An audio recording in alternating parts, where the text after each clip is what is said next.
জানো আহক 2004 চনৰ একটকীয়া মুদ্ৰাৰ বিষয়ে দেখা পাইছে এফালে যোগচিন আছে গতিকে আমি ইয়াক ক্ৰছ কইন্স বুলি কওঁ 2004-5-6 একটকীয়া মুদ্ৰাবোৰ বনোৱা হৈছিল ইয়াৰ মেটেল আছিল ষ্টেইনলেছ ষ্টীল ওয়েট গেট আছিল 4.85 গ্ৰাম সাইজ আছিল 25 mm আৰু শেপ আছিল সাৰ্কুলাৰ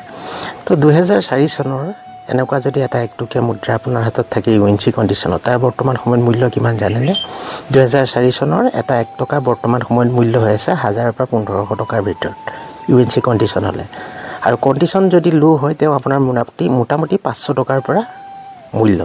গতিকে এনেকুৱা মুদ্ৰা আপোনাৰ হাততো থাকিব পাৰে আছে যদি ভালদৰে ৰখাব খৰচ নকৰিব 2004 চনৰ এটকা এটা বৰ্তমান সময়ত বহুত মূল্যৱান মুদ্ৰা তো আজি গম পালে 2004 চনৰ এটা 1 টকাৰ বৰ্তমান সময়ত কিমান মূল্য ভিডিওটো ভাল লাগিল যদি লাইক কমেন্ট শেয়াৰ কৰিব আৰু যিসকলে নতুনকৈ চাই আছে মোৰ চেনেলটো সাবস্ক্ৰাইব কৰি ল'ব তো নতুন আপডেট আপোনালোকে পাই থাকিব